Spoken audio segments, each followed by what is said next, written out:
Buenas noches, largamos ya. Bueno, hemos visto la primera parte de la materia, la presentación. Ahora le voy a incluir, les voy a mostrar el PowerPoint que se los mandé la otra vez. Fue charlado y con pizarrón o con papel. Ahora me gustaría mostrarles el PowerPoint que le mandé hoy día, donde de nuevo voy a explicar toda la materia para que ustedes la vayan cerrando, ¿no? Cuidado, que todo está relacionado con todo, o sea, al hablar de comida hablamos del misterio, del universo, de la Tierra, de los límites ecológicos del calentamiento global, de política, de economía, de cultura, de subjetividad. La palabra complejo viene de entretejido, de tejido junto, ¿no? Esto tiene que ver un poco con el video que les pasé de que yo soy de este marco teórico que para entender el problema de la comida o del alimento hay que leer muchas cosas, porque está todo interconectado, ¿no? La interconexión, como le he planteado este año en la materia por el coronavirus, es que, bueno, entender que vivimos parte de un misterio, este misterio que les comentaba, que es del universo del cual somos parte, y esta energía que se expande, y la materia oscura que contrae y chupa energía, y en este juego de energía es posible la rotación de la Tierra, y por eso es posible la vida. O sea, la vida es posible porque pertenecemos a un misterio que más lo estudiamos y más descubrimos lo que no sabemos. Y cada vez ese misterio nos llena de preguntas, ¿no? Yo les proponía que para mí el misterio es de cuidado, este misterio que no entendemos no es un marciano que nos viene a matar, sino es una energía o Dios o Pachamama o Inti o como le quieran llamar, que nos cuida, y la evidencia del cuidado es que estamos acá vivos a pesar de muchas cosas que hacemos los humanos con nuestro planeta y con la vida, ¿no? En el medio de ese universo está la Tierra, girando a 1678 kilómetros por hora, y gracias a ese girar la vida es posible y nosotros estamos acá. Y dentro de esa Tierra está Sudamérica y Jujuy, y Argentina, y ahí está Jujuy, y ahí estamos nosotros, ¿no? Pero yo les decía que en esta Tierra, donde se da la economía alimentaria, hay características, esto que se acuerdan que les mencionaba, de la distribución de la riqueza. Miren, bueno, este es un gráfico viejo, es del 2017, donde Bill Gates era el más rico del mundo, ya eso ha cambiado. Sí, Jeff Bezos, se calcula que dentro de muy poco, que antes era el tercero en el 17, llega al trillón de dólares, ¿no? Fíjense, en este es el mapa que yo les decía, el que apareció a la derecha arriba, donde en vez de poner los países por kilómetros cuadrados, se pone por la riqueza que tienen las personas. Y si notan, del Ecuador hacia el norte está todo gordo y del Ecuador hacia el sur está todo flaco. Esta es la expresión de los países por las riquezas, no por los kilómetros cuadrados.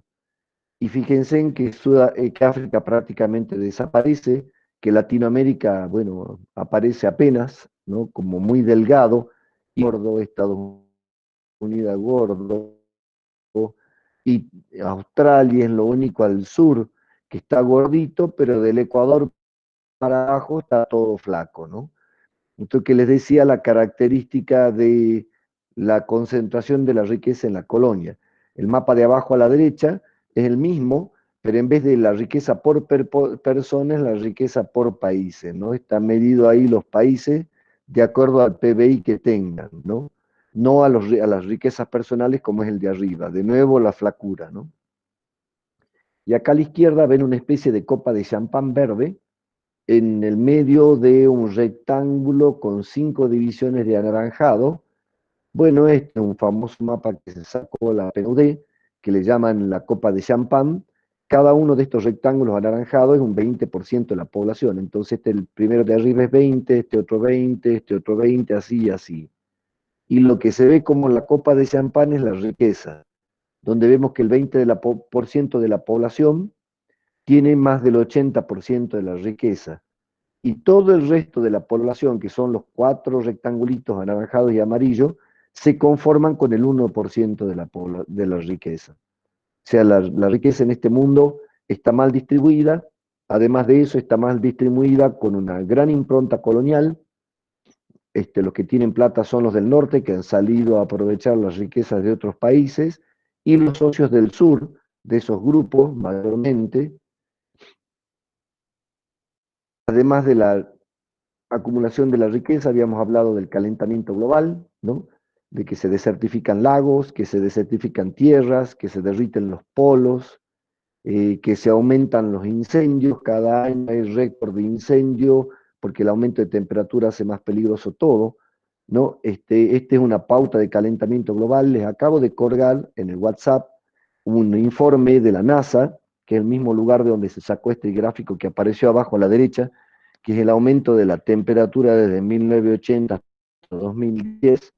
En el informe ese de la NASA se ve la evolución de los últimos 50 años del derretimiento de los polos, del avance de los mares, del calentamiento global, ¿no? Es un informe de la FAO que yo sugiero leerlo, que es qué países ganan y qué países pierden con el calentamiento global, ¿no? Bueno, ahí van a ver que lo que en el informe explica, o pueden leer los 4 puntos que están abajo, que hasta el 2030 aproximadamente se prevé que el calentamiento del planeta produzca tanto beneficios como pérdidas. Los países que son más fríos van a aumentar la producción y los que están más calientes van a disminuir la producción, ya la están disminuyendo. Pero después del 2030, el cambio climático va a tener gran repercusión en los rendimientos agrícolas, especialmente en las zonas tropicales y donde hay pobreza, ¿no? También les decía que vivimos en un mundo paradójico, donde hay 1.000 millones de personas que no comen lo suficiente, niños que tienen su futuro hipotecado o destruido por no comer en el momento justo, y la calidad de la comida justa por no poder acceder a los alimentos, y por otro lado hay 1.000 millones o más de personas enfermas de obesidad, ¿no? Como que unos de más y otros de menos, ¿no?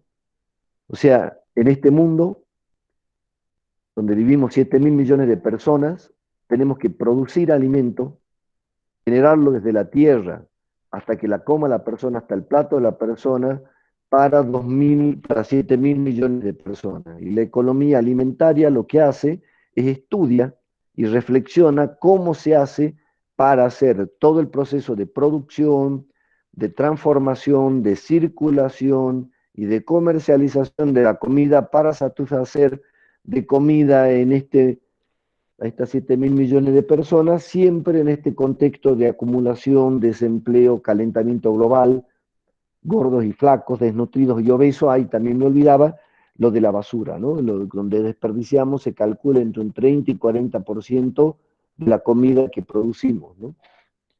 Ahora, bueno, este es el contexto donde se da la economía agraria, alimentaria, y este es el sentido de ser de la economía alimentaria.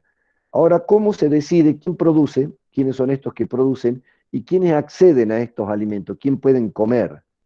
Y ahí es donde empezamos a ver que es necesario analizar lo que se llama la economía institucional, las instituciones de la economía, que es como yo enfoco teóricamente la materia, ¿no? Las instituciones en la economía que determinan quién produce, cuánto se produce, a qué precio, quién come y cuánto paga, es la interrelación de estas tres instituciones que vamos a explicarla hoy. El Estado, el mercado, la sociedad civil organizada, la sociedad que funciona en forma informal pero virtual, ¿no? Las redes de ciudadanos, de personas que inciden cada vez más en el poder. Entre un juego de tensiones entre estos tres, de tiras y afloje, se va decidiendo la pregunta que les hacía en la diapositiva anterior, ¿no? En el PowerPoint anterior. ¿Quién produce? ¿Cuánto produce? ¿A qué precio? ¿A cómo accede la persona? ¿Cuánto puede acceder? ¿A qué precio? ¿No? Desde la producción hasta el consumo. Cada una de estas instituciones, el Estado, el mercado y la sociedad civil organizada y la sociedad virtual, tienen una lógica distinta, un sentido de ser y una función distinta en la sociedad. Hoy en día estamos en el contexto de la pandemia y del coronavirus, en el profundo cuestionamiento del rol del Estado y del mercado, ¿no? En este contexto y con el juego de estas tres es que resolvemos, ¿no?, el precio y la cantidad de la comida, especialmente en las 32 commodities que se les he puesto ahí, que son los productos alimentarios, bueno, hay otras commodities, no solo de alimentos, que son comunes para todo el mundo y que tienen una cotización global. Este es más o menos lo que yo les hablaba de lo que constituye la materia en sí. Ahora seguimos explicándole cómo viene lo de las instituciones, ¿no? Como les explicaba en la primera clase, el ser humano, nosotros con esta forma que tenemos unos millones de años acá en la Tierra, se considera, la antropología que considera que ha habido un cambio muy profundo en nuestra forma de organizarnos y de vivir en sociedad hace aproximadamente unos 30.000 años o tal vez más, que empezamos a encontrar que los seres humanos somos capaces de producir conocimiento, ¿no? O sea, ver la realidad, guardarlas en nuestra memoria, reflexionarla, proyectarla, modificar la realidad dentro de nuestro propio cerebro y ese aprendizaje, ¿no? O esa idea de cómo modificar la realidad, aplicarla, ¿no? Eso es lo que se llama la revolución cognitiva, vino hace varias décadas, ¿no? Varios miles de años, no más de 30.000 años, y fue cambiando hasta que hace aproximadamente 10.000 o 12.000 años se produjo el segundo cambio, si el más importante o no, que fue el paso de nómades a sedentarios. Durante estos millones de años que nosotros fuimos homínidos y después sapiens sapiens y después sapiens sapiens con capacidad de producir conocimiento, nosotros vivíamos de ser cazadores y recolectores.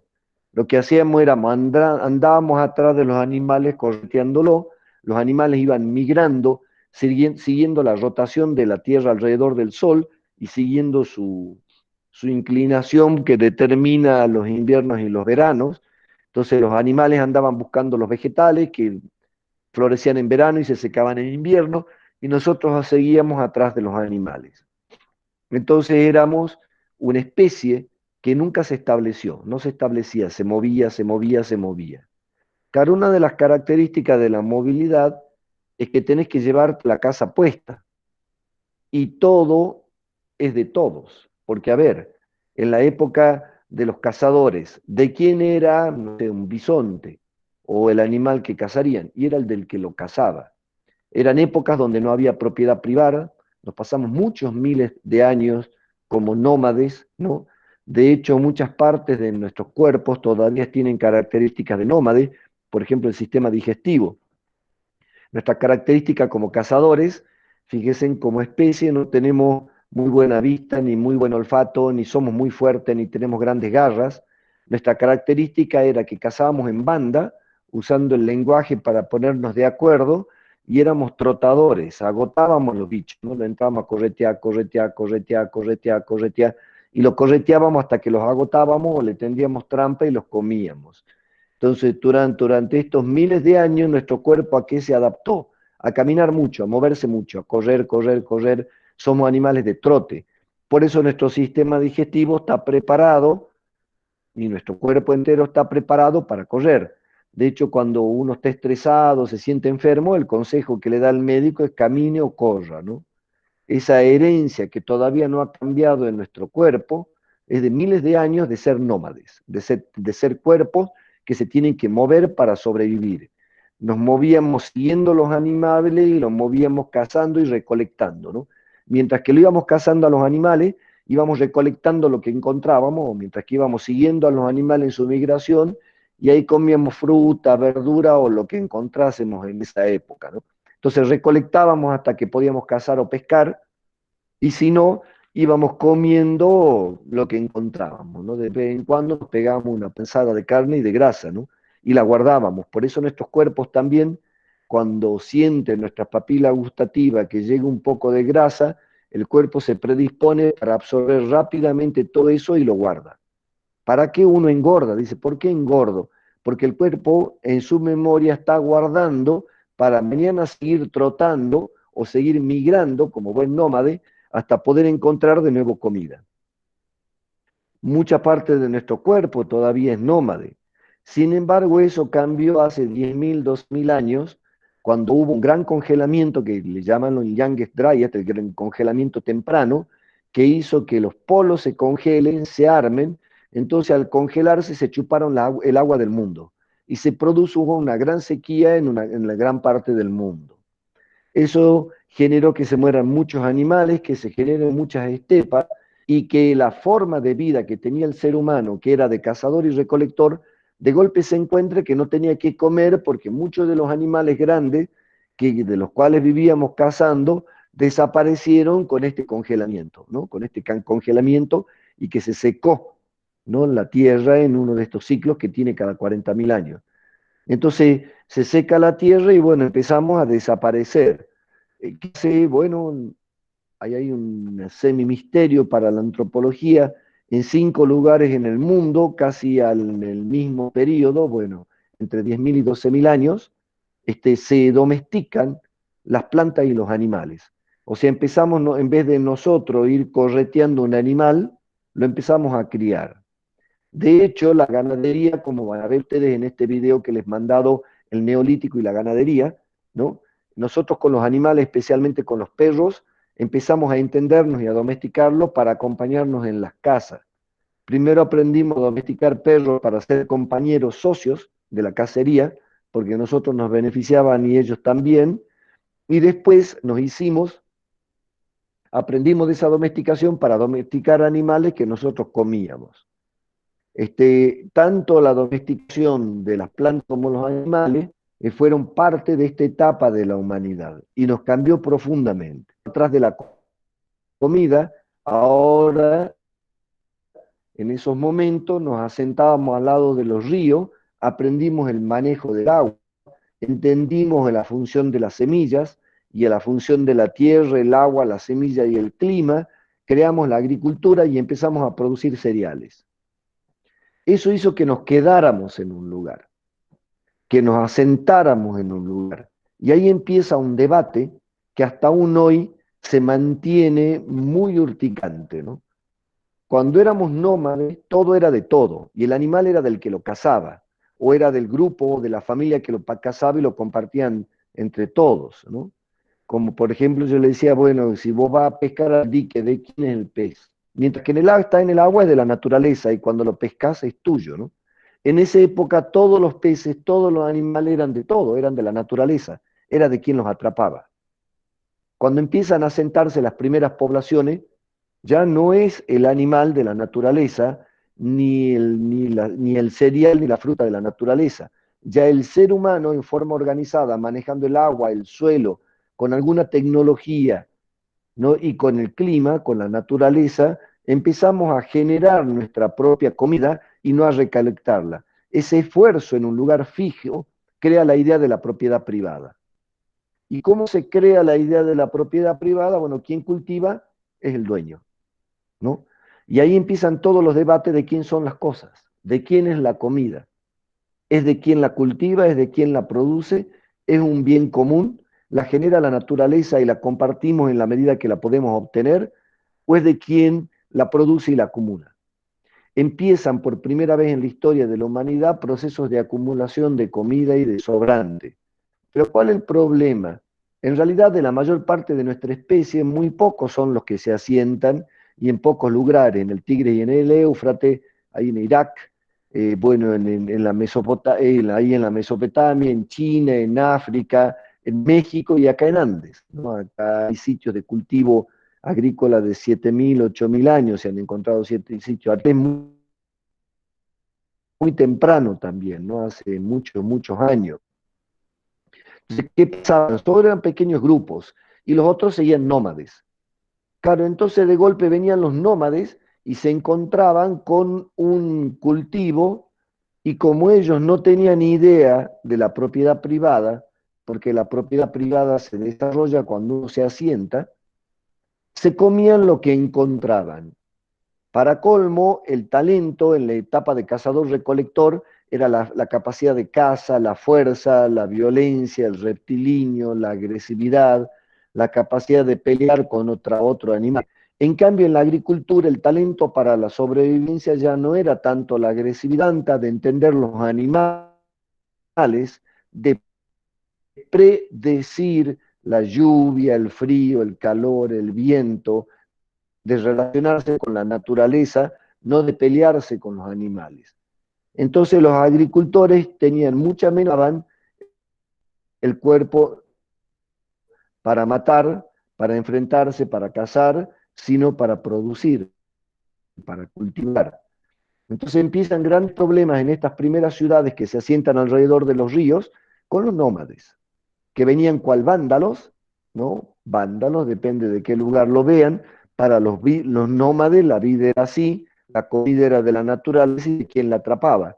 Pero los que estaban ya sedentarios ya tenían su tierra, de mi casa, de mi tierra, de mi comida. Empieza la idea de la propiedad privada, fundamentalmente relacionada con la tierra y con la producción de la tierra, ¿no?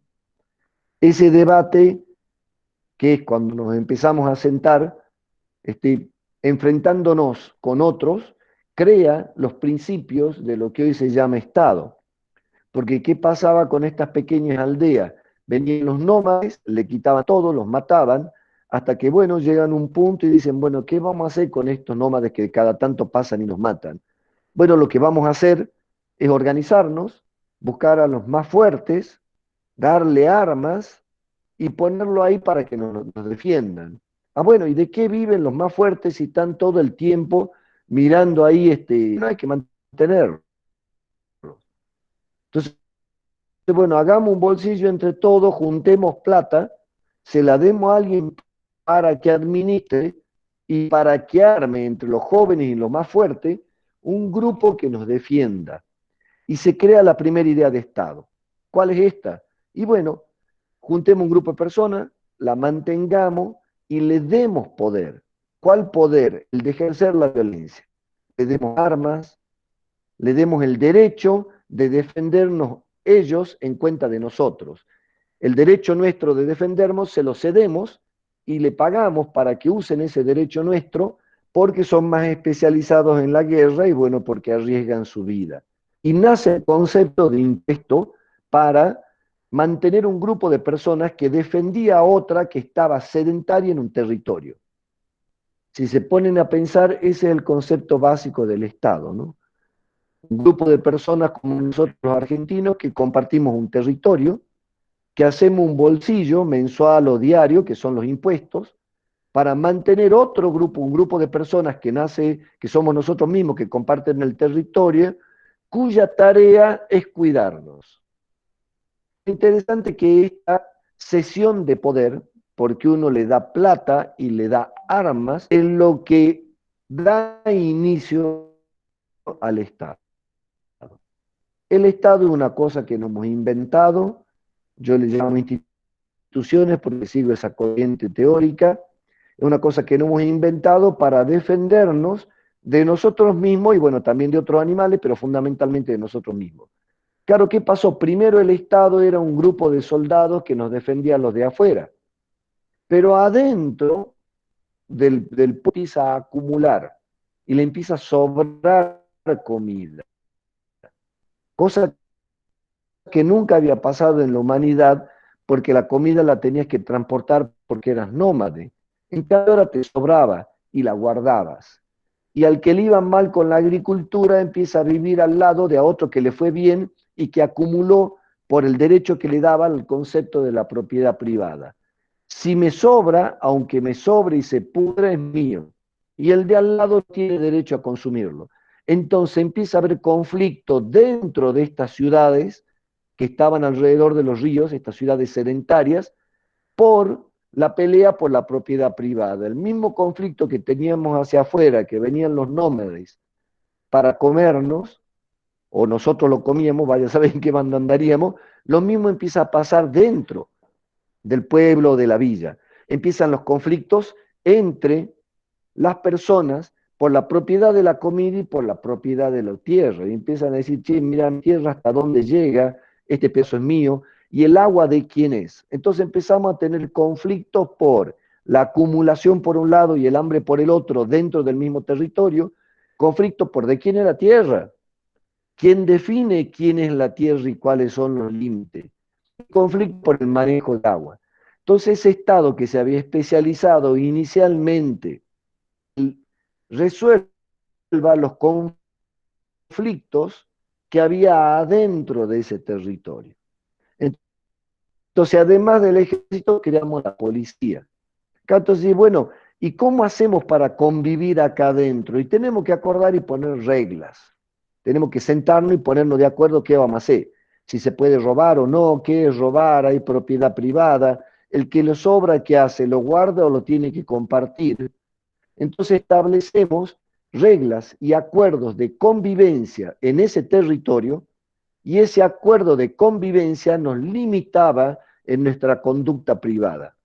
Eso es lo que se llama las instituciones, son acuerdos entre humanos que aceptamos voluntariamente y a través de ese acuerdo limitamos nuestra conducta. Por ejemplo, la Constitución. ¿Qué es la Constitución? Un acuerdo. Nosotros, los representantes del pueblo de la nación argentina, recuerdo en el preámbulo, de estas cosas, que son las reglas para vivir dentro de este país, que es la Constitución y todos los conjuntos de leyes que después hemos ido, cada vez aprendemos más leyes, ¿no? Le damos más funciones al Estado. Entonces, el Estado inicial se construye para defendernos de afuera y para organizarnos hacia adentro por el conflicto que se nos producía en la convivencia, en la propiedad de los bienes, en la propiedad de la tierra y en el manejo del agua. Entonces, de soldados pasamos a policías. Ya había que mantener gente para lo de afuera y para lo de adentro. ¿Qué significa? Había que pagar más impuestos y había que poner a alguien que organice. Entonces se empieza a armar en casi todos los lugares de la humanidad los jefes de los soldados encargados de defendernos de los demás y de imponer reglas dentro de nuestra propia sociedad. Porque nosotros le delegamos el derecho de defendernos hacia afuera y el derecho de defendernos de nosotros mismos. Y fíjense, hoy en día los únicos que pueden portar armas en Argentina es la policía, el ejército, la gendarmería, bueno, toda nuestra forma de policía. Nosotros como ciudadanos que tendríamos el derecho de defendernos solos, no usamos ese derecho y se lo cedemos a la policía, a la gendarmería. Ellos sí pueden hacer uso legítimo de la violencia. De hecho, el Estado tiene el monopolio del uso legítimo de la violencia y nosotros no podemos hacer uso de nuestra Estados Unidos, que tiene un concepto de delegación de derecho menos hacia el Estado. Cada individuo puede hacer uso de la violencia en su casa, tiene arma y si entra en su casa a la noche te pegan un tiro y bueno, el famoso trespassing, ¿no? Entonces el Estado uno le va delegando. Entonces en un principio se crean estos señores de la guerra que empiezan a acumular poder y estas ciudades empiezan a generar riqueza en base a la agricultura. Al haber más comida y más tiempo libre, se empiezan a desarrollar los oficios, porque ya los artesanos tienen comida y al que le sobra comida ya empieza a generar intercambio con la comida, con ropa, con armas, con herramientas, y se empiezan a desarrollar en las ciudades y alrededor de las ciudades los oficios y lo que hoy llamamos la tecnología, los ingenieros, ¿no? Los que inventan maquinitas para comer, para sobrevivir, para defendernos, el ingenio humano usando cosas exosomáticas fuera de nuestro cuerpo para transformar la realidad, ¿no? El arado, las pinzas, todas las herramientas que transforman la materia y que en esa época se les llamaba artesano, que vivían alrededor de las villas de los señores feudales, y todo el resto era campesinado que producía la tierra.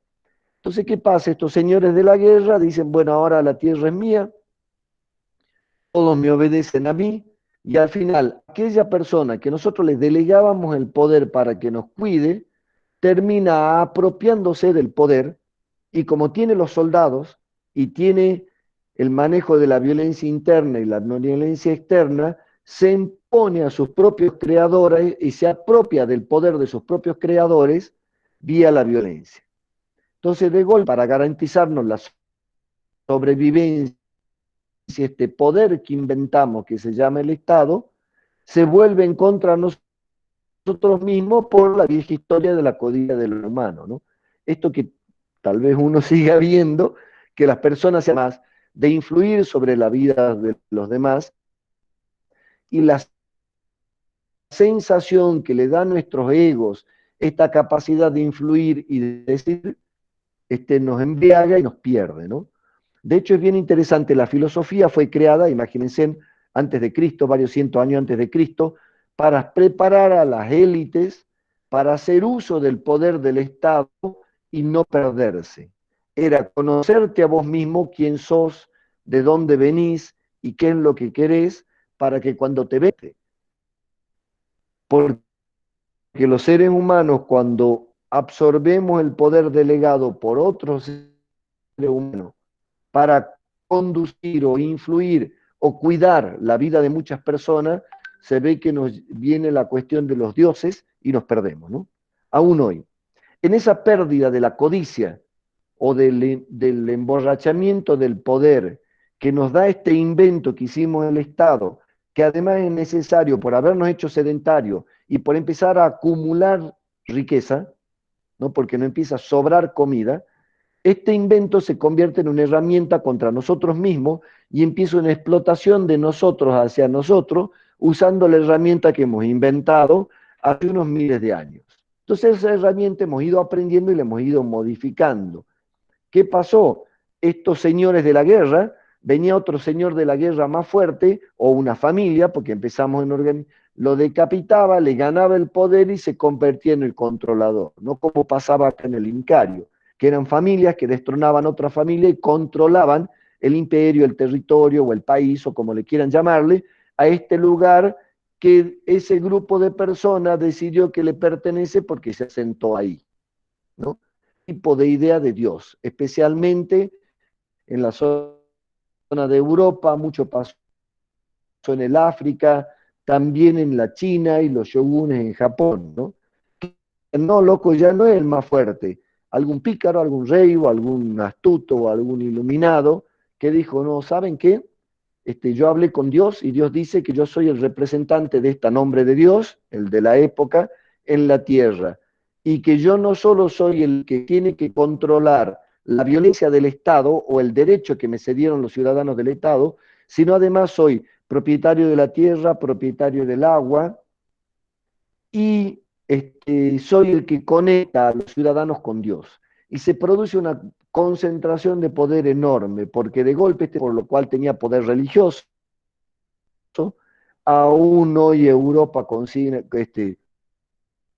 mantiene reyes y son los reyes los que se vinculan con la iglesia que tengan, y que las familias continúan gobernando. Y entonces, ¿qué pasaba? El rey tenía el poder religioso, la antenita conectada con Dios, tenía el poder bélico, o sea, controlaba a los soldados.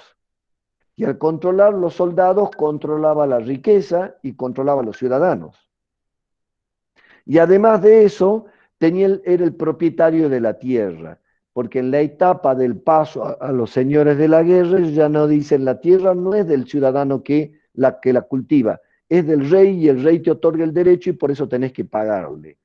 Entonces, de una idea inicial, Marx le llamaba un comunismo primitivo, donde producíamos cada uno en una comunidad organizada, comíamos algo y compartíamos el resto.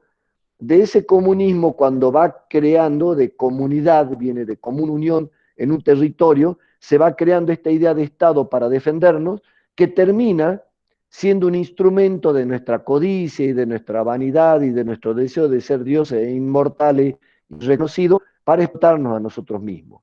Entonces viene una lucha de los ciudadanos comunes para modificar esta idea de Estado para el que está en el Estado transitoriamente o en la época de la monarquía permanentemente, no nos explote a nosotros mismos. Es como tratar de modificar la herramienta que hemos creado luchando con el que está privilegiado en esa herramienta, con el que se siente cómodo, con el que está en el poder. Entonces empezamos a evolucionar el concepto de Estado. Empieza la idea, che, lo dividamos en tres poderes, porque lo primero, bueno, el primer concepto que se tiene es que los griegos empiezan a tener la idea hace muchos cientos de años, estoy hablando de la evolución del concepto de Estado europeo, que es el que nosotros hemos absorbido vía la colonia y es el que usamos, ¿no? ¿Qué pasa? Bueno, en los griegos ya hablaban de que que el que maneja el Estado, el poderoso, el dueño del poder del Estado, del derecho cedido por el ciudadano, no tiene que ser elegido ni por Dios, ni por la familia, ni por las trenzas entre familias y acuerdos entre la nobleza y los herederos de Dios, sino tiene que ser elegido por el pueblo. Esa idea, varios cientos de años después, se retoma en Grecia, en Francia, cuando en 1789 se destrona la monarquía. Cuando se destrona la monarquía, que era esta forma de gobierno, que el rey tenía el poder religioso, el poder bélico, manejaba a los soldados, era el dueño de la tierra, era eterno en el poder, se cuestiona. ¿Y qué dicen? No, ahora el que gobierne va a ser el resultado de que nosotros elijamos. Y se toma la idea de los griegos de que el poder es el resultado de la elección de sus ciudadanos, que son los dueños del Estado, y no que es una decisión de algún tipo de Dios. Y empieza la idea de la democracia, ¿no? La idea de que elijamos a nuestro gobernante. Pero ¿qué después no iba pasando? Lo elegíamos y los compadres y las comadres iban al poder y de nuevo se emborrachaban con el poder.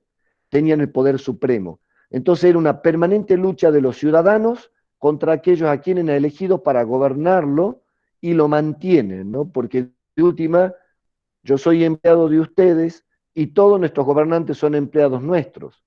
Y parece que algunas veces los empleados creen que son los dueños de los empleadores, ¿no? Los que mantenemos a los políticos, a los gobernantes, somos los ciudadanos, son empleados nuestros.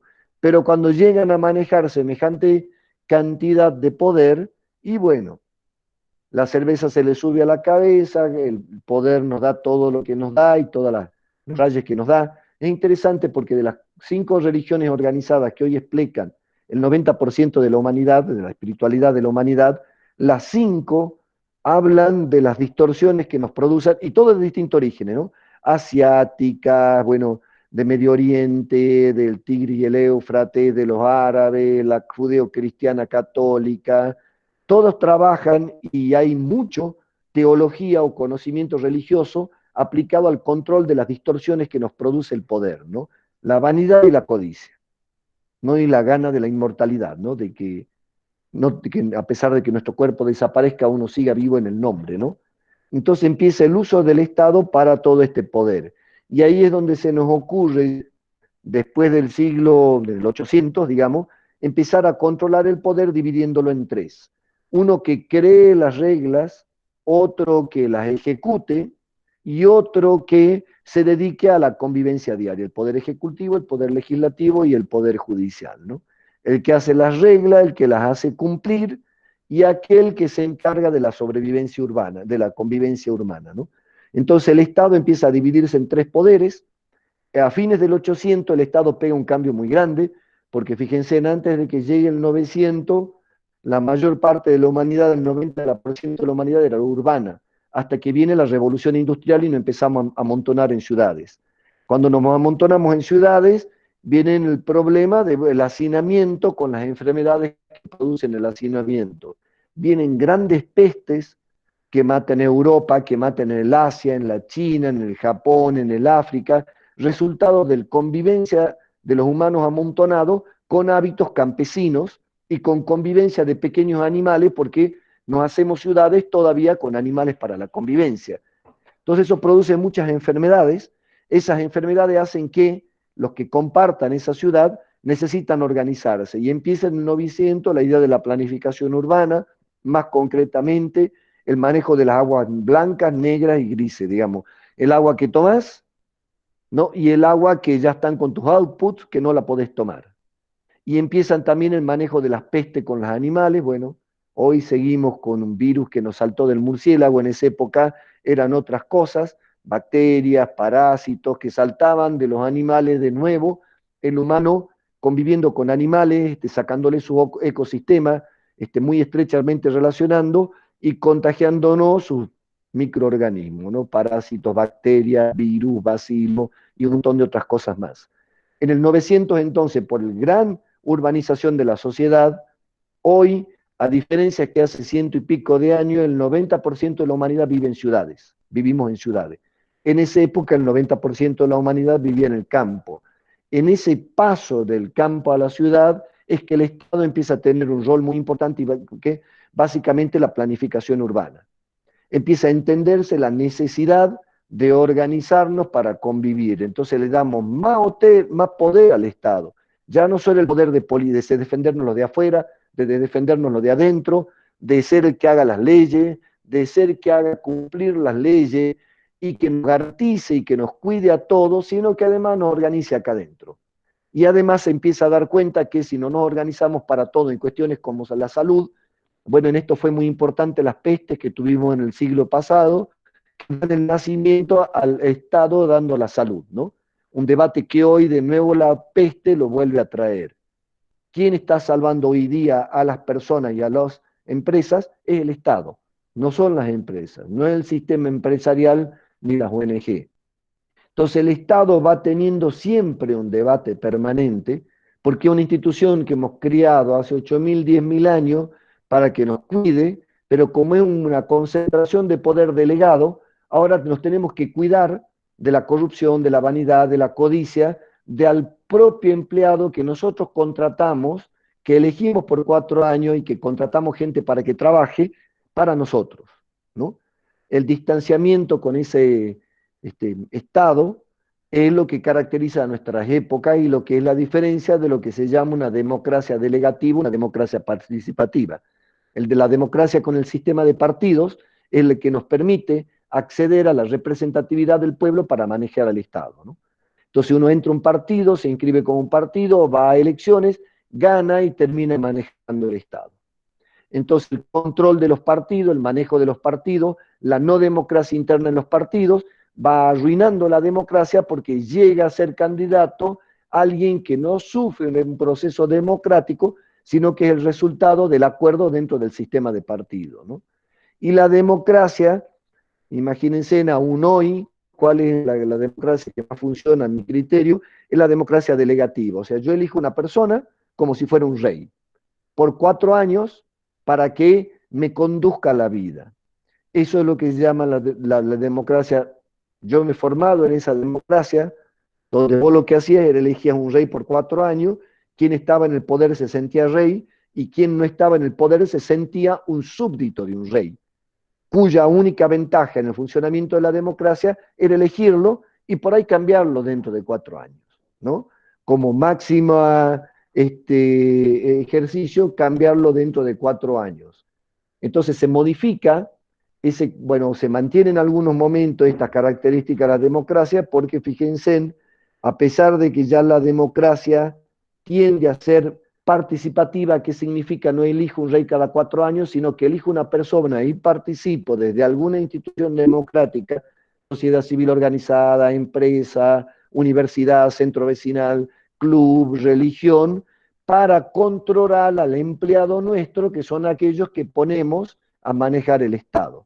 Ese concepto de democracia participativa es como la última evolución que estamos teniendo para entender de qué Estado estamos hablando, de qué delegación de poder. No delegamos a un rey, delegamos a una persona que tenemos que controlar en forma participativa de manera permanente y que además tenemos que tener instrumentos legales y constitucionales para sacarlo cuando podamos, como los sistemas de consulta popular, el impeachment que se llama en Brasil, o sea que a pesar de que lo hayamos elegido, lo podamos sacar.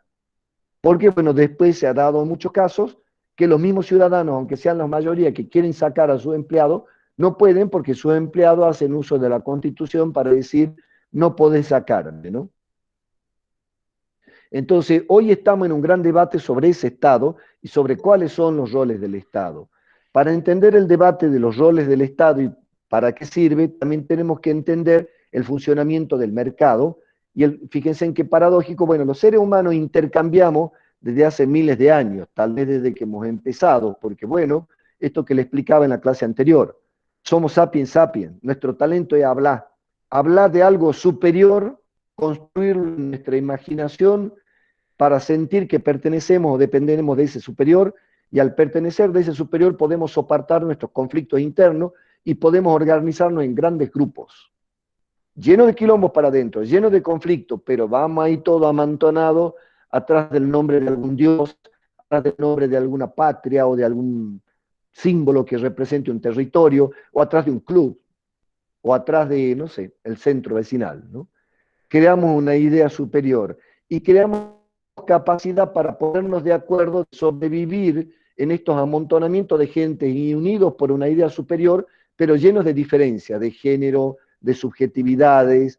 Entonces usamos mucho el lenguaje para ponernos de acuerdo. Entonces en este uso del lenguaje también vamos aprendiendo a cómo modificar el Estado. ¿Qué pasa en esta época? ¿No es cierto? Si bien veníamos intercambiando por el uso del lenguaje de hace miles de años, lo que sucede, ya intercambiábamos desde siempre, o sea, el mercado tal vez existió desde que somos sapiens, ¿no? Desde que podemos hablar y ponernos de acuerdo para intercambiar, pero ahí pasa una cuestión bastante particular.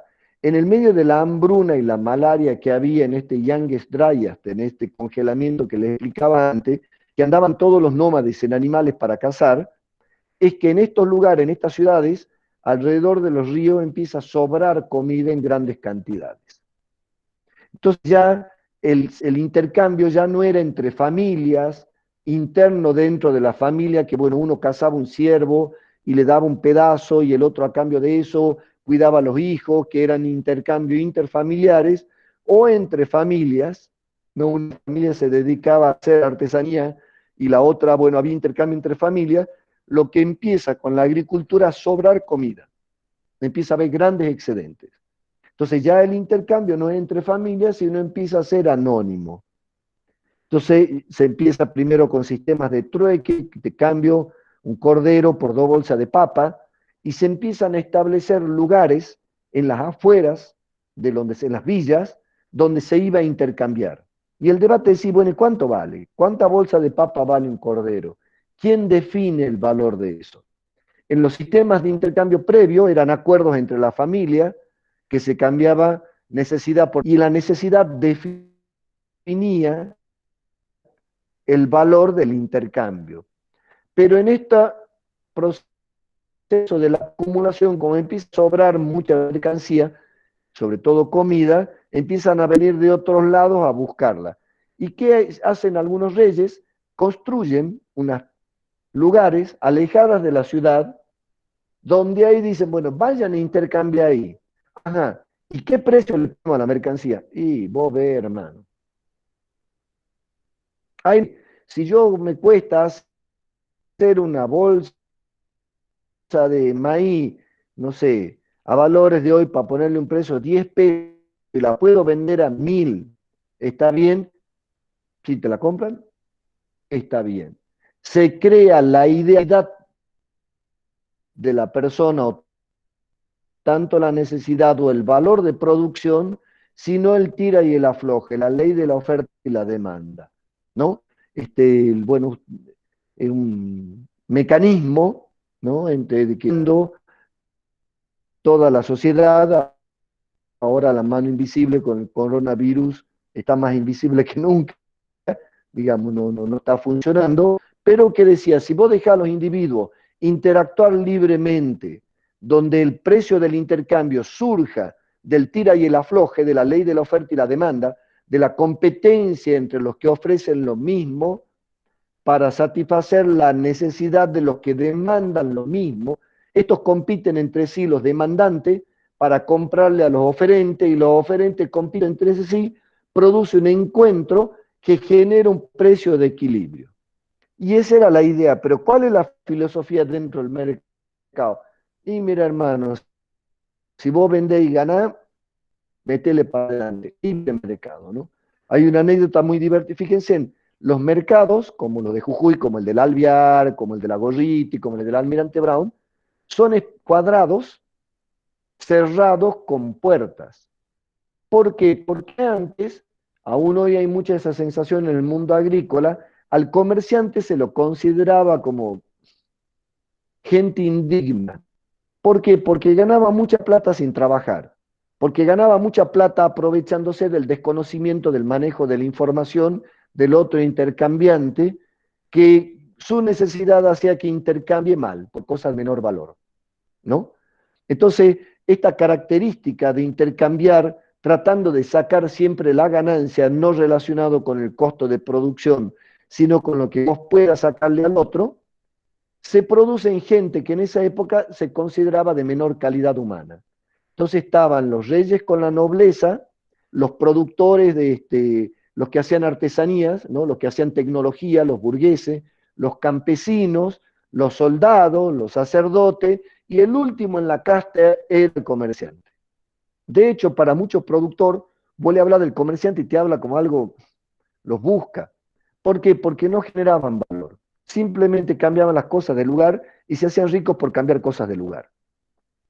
Entonces, en ese lugar donde era el intercambio, por ejemplo, en Europa había uno muy famoso que pusieron un cartel que decía, aquí no entra Dios ni entra el rey. ¿Qué significa? El libre mercado, el libre juego de la oferta y la demanda, no está regulada la codicia por Dios, ahí no entra Dios con su ética y su moral a regular la codicia ahí es libre y festejada, y además no entra el Estado. Muchos autores en el 1789, 1800, cuando se desarma la monarquía, se le ocurre la idea que en este enfrentamiento de estas dos instituciones, el Estado y el mercado, una nacida para cuidar y para controlar un territorio, esto que le expliqué, y otra nacida para obtener la mayor ganancia vía competencia con el otro oferente en un proceso de intercambio con el demandante, donde el precio es el resultado de la oferta y la demanda, del tira y el afloje. Esa institución, con esa regla libre, era solo libre en espacios determinados y ahí tenía una forma de funcionar. Y hay ciudades que se hacen ciudades comerciales donde no había regla, eran puertos de piratas, ¿no? Casi siempre los puertos, por ejemplo acá en Buenos Aires, los porteños son re liberales, porque siempre eran lugares de intercambio donde no querían ni que el rey ni que el Estado les venga a sacar la plata ni a molestar. Porque claro, eran privilegiados los que le va bien en el negocio o en la empresa, no quieren el Estado, obvio. ¿Para qué iba a querer el Estado una persona que se cría en colegio privado, tiene salud privada, vive en un country privado con seguridad privada? El Estado que es alguien que te quita plata para darle a otro de la plata que vos crees que es tuya, ¿no? De tu propiedad privada. Entonces, esta idea de mercado primero se desarrolla en un lugar físico con una lógica, la de la oferta y la demanda. Y hay ciudades que toman esa lógica. Y esta lógica de mercado ha ido metiéndose cada vez más en las otras instituciones de la sociedad. Por ejemplo, se ha metido en el Estado política que la gente que entra a la política no entra a servir al ciudadano porque te contrata, te contratamos, nos contratan, el ciudadano común. Entra por codicia, entra a ganar dinero, entra con un principio de mercado dentro del poder político que es un poder de servicio y de cuidado. Entonces va al poder y lo primero que hace es ver cómo hace negocios, cómo favorece su empresa, porque aplica la lógica del mercado dentro de la política. La lógica del mercado no solo se ha ido expandiendo dentro de la política, mercantilizando la democracia, uno preguntaría hoy la gente por qué vota más, por la calidad del ciudadano que lo busca en internet y le hace un seguimiento en el Facebook y lo escucha en las redes, o por la cantidad de mercadería que les regalan, por la cantidad de plan para que hay del voto, no es lo que se llama clientelismo, es tratar el voto con un criterio de mercado. El ciudadano no es el dueño del poder, es un cliente del rico para comprar el voto y comprarle su pedacito de poder para yo apropiármelo. Es lógica de mercado dentro de la democracia y del Estado. Entonces, esta lógica de mercado que se mete en la política, hoy convierte en una tensión que a uno le da la impresión que es difícil encontrar un político honesto dentro de la lógica de impulsado por la codicia, no por el bien común, ¿no? Y con regla, con ninguna regla. La única regla es que no te atrape el mismo Estado que se ha creado para controlar la codicia, entonces te metes el Estado, que el que tiene que controlar la codicia, inspirado por la codicia, son los que más aprovechan el mercado y el Estado, ¿no? Que están adentro del poder público con un concepto de Estado, de regla, de acuerdo, de institución, de contrato, donde la base es ganar, ¿no? La competencia con el otro para ganar y acumular riqueza y poder sin límite, ¿no? No solo el mercado tiene esta característica de que se mete en la democracia, en la política, sino también se mete, sobre todo en el siglo pasado, en la familia, ¿no? La idea del amor, bueno, el amor romántico del siglo XVII que hemos heredado nosotros, descendientes de europeos, de Romeo y Julieta, ¿no? De las novelas, que el muchacho rico se enamora de la doméstica pobre, que es indígena, de otra clase, de otra cultura, y que el amor es tan fuerte que supera las diferencias económicas, las diferencias sociales, que nos hemos inventado lo humano, que el blanco es mejor, que tal apellido es mejor, esta cosita que nos inventamos para jerarquizar la sociedad. Entonces, que el amor era más fuerte. Bueno, esa idea de amor romántico, que lo que uno siente y lo que te une a una persona es una conexión misteriosa con la otra, en realidad no hay tal conexión misteriosa, estamos hablando billetera mata galán, ¿no? Hay un premio Nobel del 91, 92, no me acuerdo, Gary Becker, que él sostiene que el amor es una variable secundaria al nivel de ingreso y a la expectativa de ingreso. ¿Y cómo lo demuestra? Había mucha separación en Estados Unidos, las separaciones son un mal negocio para el sistema, porque bueno, rompen empresas que se caen. Entonces él se pone a analizar por qué motivo en Estados Unidos la gente se separaba. Y él llega a una conclusión muy interesante: cuando dos personas se enamoran y tienen el mismo nivel de ingreso antes, o generan el mismo nivel de ingreso, o tienen el mismo deseo de ingreso, el amor se mantiene. Y termina diciendo, el amor es una variable secundaria al deseo de dinero o a la capacidad de conseguir dinero. Dicho de otra manera, billetera mata galán. El amor es una variable de lo que tenés, no de lo que sos y cómo te llevas con la otra persona. Eso se ha metido tanto en el día a día que a mí me ha pasado escuchar por ahí entre jóvenes decir, che, mirá qué buen mozo tal chango, sí, mirá qué lindo, pero es un muerto. ¿Cómo un muerto? ¿Que se murió? ¿Y qué es, un zombie? No, no tiene un mango. Claro, ya el no tener dinero no te da ni siquiera jerarquía existencial. O sea, ya no estás ni vivo, ya no categorizas para la reproducción de la especie, ya no sos un ser, varón o mujer, que el otro, la otra, te ve como deseable, apetecible y atractivo. ¿Por qué? Porque no tenés bienes materiales, porque no tenés talento de mercado. Eso se nos ha metido también en las familias. De hecho, fíjense, yo enseño pyme en económica, una de las características de la bibliografía de las empresas familiares, ¿cuál es? No meta familiar en la empresa, sacrifica a la familia en pos de los negocios, porque más importante es que sobreviva la empresa que la familia. O como no podés hacer calzar familia con empresas, separarlos. ¿Qué es? Es la ley de mercado que se nos ha metido en la familia. Tal vez alguno o alguna de ustedes vea cómo en su familia hay peleas por plata y peleas a muerte y ruptura de profundos vínculos llevados durante décadas por dinero, porque lo más importante es en el dinero. Incluso en la discusión cotidiana, cuando hay algo que no te pones de acuerdo, ¿cómo lo resuelven? Con una pregunta muy sencilla: ¿y vos qué ganás? Ahí es como decir, si vos te haces esa pregunta, se te va a ordenar la realidad y vas a saber para dónde ir. Nadie te dice, ¿y vos qué perdés mientras que cuidás a otro? No, te dice, ¿vos qué ganás? ¿No?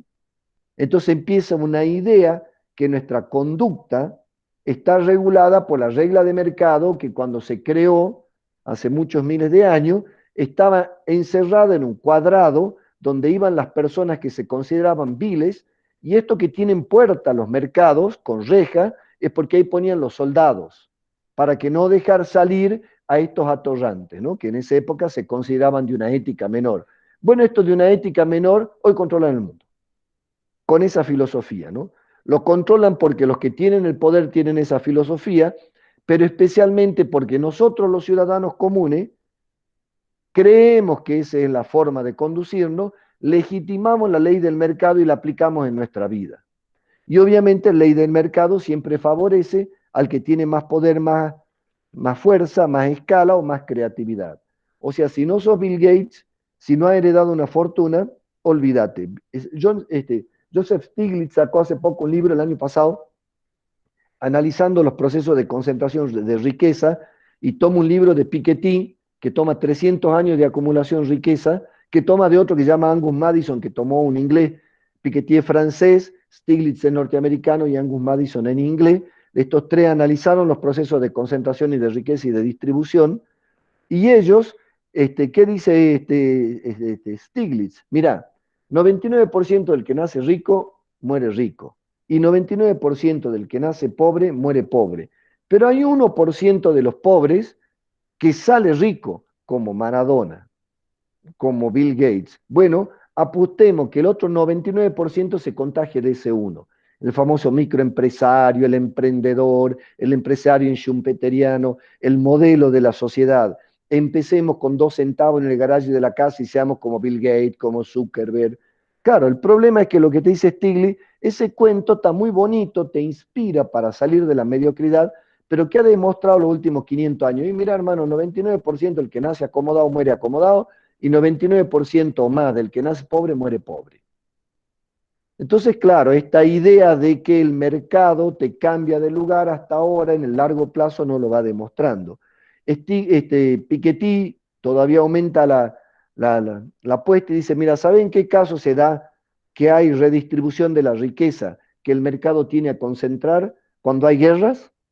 Porque bueno, se muere el dueño y de quién será después, y las guerras cambian el orden social.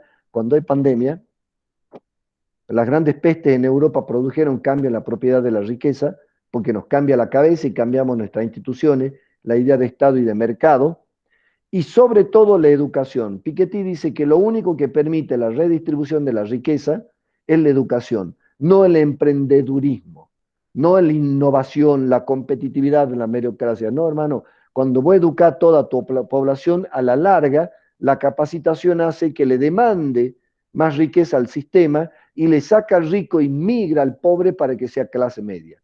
Los países que más educación tienen son los que más clase media tienen y tiene menos distancia entre el rico y el pobre. Volviendo al mercado, fíjense en esta lógica. A mí me gusta mucho un autor que se llama David Harvey, que dice que ya el capitalismo no es una forma de intercambio, es una forma de vida, es una cultura. Ya no vamos al mercado con lógica de mercado para adquirir bienes, ya vivimos con lógica de mercado. En un mercado donde prepondera la codicia y el precio es el resultado del tira y afloje de la ley de la oferta y la demanda, con diferentes manejos de tamaño, de poder y de cantidad de información, ¿no? Entre el que ofrece y el que demanda, ¿no? Dicho de otra manera, miren, sencillito, en Argentina se calcula que el 70% de los alimentos lo distribuyen 4 súper. En el mundo, yo ya les voy a mandar el archivo, no más de 11 empresas multinacionales, de hecho 7, controlan más del 60% de la comida del mundo. Claro, Nestlé, Suiza, multinacional. Vos agarrás y decís, le vas a decir, pues te promueven ustedes como bromatólogo, ven un agricultor que hace, no sé, leche, le dice, no, hagamos queso, y compitamos en libre mercado contra la Nestlé. Ah, no, claro, está facilísimo. ¿Cómo competís con un gigante?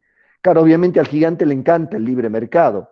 ¿A qué peso pesado no le gusta el boxeo si tiene que boxear con pesos mosca?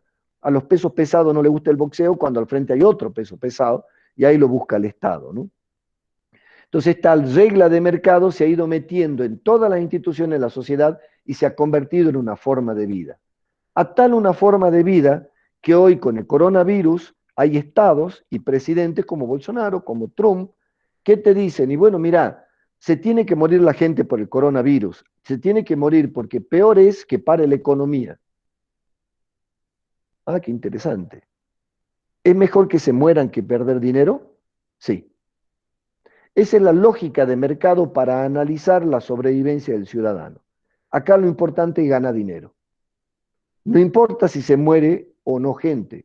Claro que te dicen, pero igual se van a morir. Nada más que se van a morir rápido, no van a tardar 2 años. Ah, miren qué interesante. O sea, si es mi mamá, que es población vulnerable, que está viejita y que si le entra el bicho este la mata, bueno, a los demás no le importa que se mueran mañana, con tal igual va a durar 2 años. Yo quiero tenerlo un día más, ¿eh? Y si yo fuera población vulnerable, yo también quiero vivir un día más. ¿Y por qué alguien me se asegura que en estos 2 años no se va a inventar la vacuna Pero fíjense, en los países liberales que creen en el libre mercado, ven al ciudadano como un dato y como un número. Lo comparan con ganancia. Es aplicación de la ley de mercado para la sobrevivencia de nuestra propia especie. Ya lo hacíamos con las otras especies. Veíamos un árbol que no tenía valor comercial, destruirlo porque no tiene valor comercial. ¿Pero por qué lo va a destruir? Porque, bueno, o sea, no tener valor comercial, valor de mercado, criterio de mercado, dañemos la vida y destruyamos la vida. Bueno, ese criterio que tenemos con las especies, que si es ganancia, si da ganancia la reproduzco y la mantengo, y si no la elimino, como los viejos y los enfermos no dan ganancia, sino que le piden al sistema, los elimino. Fíjense en cómo el criterio de mercado se ha vuelto tan hegemónico y tan normal que se aplica hasta nosotros mismos en un contexto de pandemia, ¿no? Un día me preguntaba un economista, ¿y por qué cree usted que hay tanta gente que le gusta lo de la oferta y la demanda? Porque sabe que es más fácil entender la ley del más vivo, de la codicia, que entender la convivencia con el diálogo entre diferentes. Entonces es más fácil entender el mercado que la política, porque, y bueno, el más pícaro gana. En cambio, en la política hay diferencias de género, diferencias de cultura, diferencias de cada individuo, hay que dialogar, hay que ceder. En cambio, el otro es fácil. El que tiene la posición de privilegio en el mercado gana, y la regla ¿cuál es? La codicia, el motor de la innovación y la competitividad, y la acumulación sin límite. Se acabó. Entonces, cualquier persona sin que tenga mucha capacidad de reflexión puede entender las reglas del mercado y enamorarse fácilmente de ellas diciendo que son un dios. Fíjense, hoy se habla de los mercados como si fuera una institución superior, como si hubiera ahí un montón de gente a la que le llama mercado que conduce en la sociedad. ¿Qué gente? BlackRock, que es el fondo que nos tiene hackeado, son unos cuantos compadres que han ido buscando plata, de gente que le sobra plata y de fondos de pensión, y que andan buscando dónde ganar mucha plata especulando con el dinero. O sea, no metiéndolo en una fábrica, en un campo, sino metiéndolo a comprar moneda, título, especular, ¿no? Pues bueno, ¿y esto cómo funciona? Y funciona así. Grupos de millonarios que funden 44 millones de personas como nosotros para que paguemos una deuda que ya con los intereses se la devolvimos una y varias veces, y no les importa que nosotros nos muramos de hambre, lo que importa es la ganancia. Hoy Argentina está en un debate sobre el criterio de mercado y el criterio de Estado, el de cuidado y el competencia, aplicado a la deuda externa y a la salud. Y el mundo está en ese debate. Hoy estas dos instituciones que nacieron, fíjense, del mismo hecho histórico de la agricultura, que fueron modificando a través del tiempo, que se fueron complejizando, tienen dificultades para encontrarse y regularse y encontrar un punto común. Hay fanáticos extremos del libre mercado, como Milley, como bueno, en la Facultad de Ciencia Económica, como es la única línea teórica que le enseñan el liberalismo, el clasicismo y el neoclasicismo. Obviamente uno cuando lee un solo libro se hace fanático de ese libro. Cuando lee tres o cuatro ya está un poco más confundido porque sabes más, ¿no? El que menos sabe a veces es el que más crees que sabe, porque es el único que sabe, ¿no? Entonces, bueno, tenemos toda esta formación liberal que la tiene fundamentalmente el puerto. Siempre en Capital Federal ganaron gente con propuesta de libre mercado, los puertos no quieren control del Estado, ni los grandes. Entonces siempre los grandes, ya sean bancos, agricultores, industria, no quieren Estado, y los que viven del intercambio en los puertos tampoco quieren el Estado, ¿no? Ese debate de mercado y Estado ha hecho que, yo les contaba, se empieza a tomar forma política en el 1789, cuando cae la monarquía, y vienen tres líneas, ¿no? Fuertes, que son hoy las que se están cuestionando. Una línea que dice, no, sin Estado no podemos vivir, no podemos vivir. ¿Por qué? Porque los humanos somos lobos de lo humano, y si no tenemos Estado nos vamos a comer entre nosotros. No paramos de comernos entre nosotros. Una línea inglesa que dice, el Estado tiene que existir. Entonces tiene que convivir el Estado con el libre mercado. Algunos son extremos y dicen, tiene que desaparecer la libre competencia y la producción de comida tiene que resultar de la comunidad organizada como era antes de la agricultura. Y ahí se crean las ideas del comunismo, del socialismo, ¿no? Donde las cosas son del Estado, el Estado produce y distribuye los recursos. Entonces el mundo ideal que se imaginan, hay tres corrientes de imaginación de mundo, cuando cae esta monarquía del Estado dueño de todo, con los mercados controlados por los reyes, cuando caen hacen tres corrientes, ¿no? La del liberalismo puro, ¿no? Que toma de la idea de la naturaleza, que entendía que la naturaleza tenía libre competencia y que tenía un rey de la selva, trasladamos nuestra idea política al funcionamiento de la naturaleza, ya saben los biólogos que esto no es así, ¿no? Que no es el rey el que no tiene enemigo en lo importante, sino por ahí las bacterias y los hongos son lo más importante y no son reyes, ¿no? Los sistemas los sostiene lo de abajo, no lo de arriba, no es que tira de arriba para abajo, sino que están sostenidos de abajo para arriba, ¿no?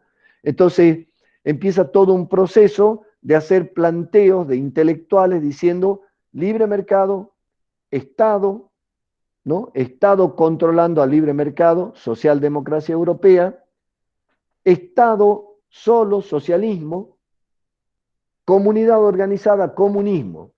Y en las dos puntas hay uno que es anarquista liberal, vive el libre mercado, y hay otro que es anarquista sin Estado. Hay anarquista eliminando el Estado y el mercado, y hay anarquista eliminando el Estado.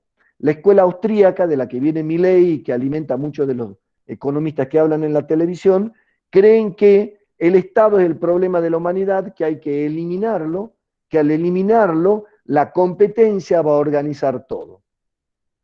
Por el otro lado están los marxistas que dicen, mira, el mercado lo único que hace es concentrar riqueza, rico más rico, pobre más pobre, no da empleo y además daña el medio ambiente. Lo único que puede distribuir esa concentración de riqueza es el Estado quitándole al rico vía impuesto y dándole al pobre, o el Estado dando educación, como dice Piketty, vía educación hagamos distribución de la riqueza, o con revoluciones. Un grupo toma el Estado, con las armas del Estado, redistribuye la propiedad de la tierra, ¿no? O la propiedad de los medios de producción, de las fábricas, de lo que tiene el sector privado. Y hay una tercer corriente mucho más compleja que tuvo éxito en esa época, que hoy vuelve a tener éxito, que lo que nosotros le llamamos el evolucionismo biológico. Mira, no es el Estado con sus representantes ni la comunidad organizada la que tiene que estar a cargo de la sobrevivencia del humano, ni es tampoco el mercado con sus empresas y sus organizaciones de empresa, tiene que ser el grupo de humanos que biológicamente es superior. Hay un grupo que cree que la humanidad la tiene que conducir los superiores, porque creen que hay superiores e inferiores. Quien toma ese evolucionismo biológico es Hitler en mediados del siglo pasado, considerando que ese grupo étnico, ese color de pieles, en época llamaba raza, era superior, y los judíos inferiores y los árabes. Claro, uno dice, esa idea ya desapareció. ¿Será? ¿No escuchan ustedes a Trump? Lo que opina de los migrantes mexicanos, teniendo él una mujer migrante y siendo él migrante, ¿no? La idea de que tiene que haber un sector superior que conduce a la sociedad y esa superioridad viene por sangre o viene por aprendizaje, ¿no? Este evolucionismo biológico que conduzca el superior, y el superior casualmente siempre fue blanco y siempre fue varón, ¿no? En la mayor parte de los casos, no solo es que se expresó de nuevo en Estados Unidos, sino en Europa hay mucho neonazi. Yo he escuchado mucho acá en Argentina organizar el concepto de poder entre negros y blancos. Si los negros llegan al poder, lo que pasa es que la gente educada tiene que gobernar, la gente bien comida, la gente bien criada. ¿Cuál es la idea? De que hay un inferior y un superior y que este superior tiene que conducir. Y esas tres líneas se han ido peleando todo el tiempo. El debate entre el Estado, el mercado y el evolucionismo biológico.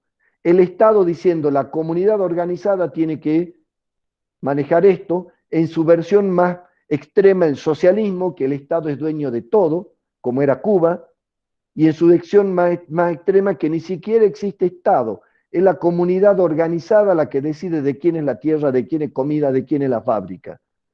Las posiciones intermedias donde se mezclan Estado y mercado, ahí es muy importante la figura de un inglés que se llama John Maynard Keynes, que nace en el 800 y muere en el 900, a mediados del 900, una figura muy interesante porque él era un señor inglés que nace en Inglaterra, pero ve una caída de esta idea del libre mercado como la que me parece estamos viendo ahora, y en sus problemas que tenía personal en una época migra a Rusia. Rusia en el 17 hace una revolución donde el Estado se apropia de todo, el famoso URSS, la Unión de Repúblicas Socialistas Soviéticas, donde el Estado era todo, y mientras que el capitalismo de libre mercado de Europa caía, la URSS iba por arriba y crecía en sus planes quinquenales.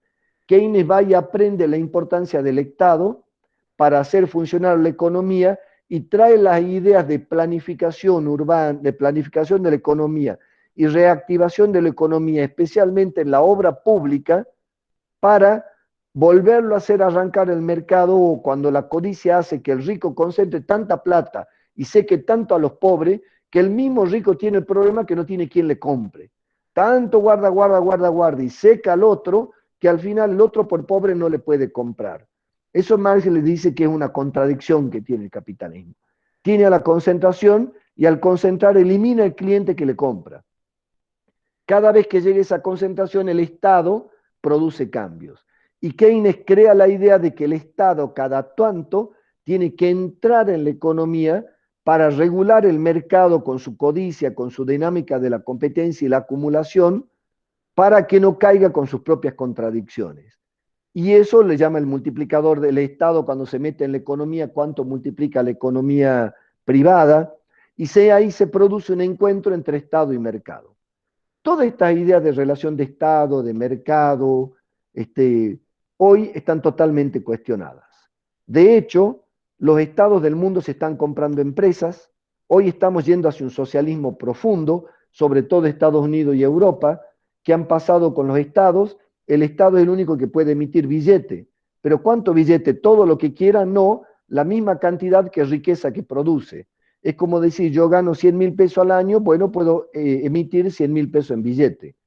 Si vos emitís más billetes que riqueza, produce inflación, porque va a tener 100.000 pesos de riqueza y tenía 100.000 pesos de billete, bueno, cada parte de una riqueza un peso, ¿no? 100.000 unidades a un peso.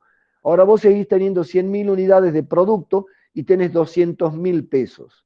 Y ya por el exceso de dinero va a hacer que el precio del producto aumente hasta que valga 2 pesos el producto. Entonces estaba la idea de que el Estado no podía emitir porque si emitía producía inflación. Bueno, con lo de la pandemia, ¿qué ha pasado? Quiebran las empresas y la gente se muere. ¿Qué han hecho los estados? Se han puesto a emitir billetes de una manera infernal. Y la inflación no ha respondido, de acuerdo dicen todos los liberales, ¿no? Los que creen en el libre mercado, como decían que se iba a convertir. Y el Estado no solo está salvando vidas humanas porque está emitiendo dinero, aquí en Argentina se está emitiendo dinero para el IFE, ¿no? Para el ingreso familiar extraordinario. En Jujuy solo hay 160 y pico mil de personas que están pudiendo comer gracias a emisión del Estado sin aumentar nuestra riqueza, nuestro PBI, el bollo que produce la Argentina. Entonces los estados emitiendo dinero no solo están dando de comer a la gente, sino que también le están dando plata a las empresas, le dan para pagar el jornal, le dan el salario de los empleados, le pagan los aportes sociales, la obra social, el aporte patronal, le están dando créditos, ¿no? Le están salvando las empresas. Y no solo eso, con ese dinero que emiten, están comprando empresas que hoy valen muy poco porque eran sociedades anónimas, que los accionistas tenían esa acción porque creía que le iba a dar mucha plata, pero de golpe vos tenías acciones de una aerolínea, ¿no? Hay 26.000 aviones en el mundo, están todos en el piso, comerciales. Entonces vos tenías acciones de esa empresa y ¿qué ganancia te va a dar en el 2020 esa empresa? Nada. Entonces yo tenía una acción de $100 de una empresa que todos los años me daba ganancia cuando le iba bien y ahora no me va a dar nada. Entonces, ¿qué hago? La vendo esa acción a $50. Empiezan a bajar los precios de las acciones. ¿Y qué está haciendo Estados Unidos y Europa? Empezó China. Los estados están comprando empresas.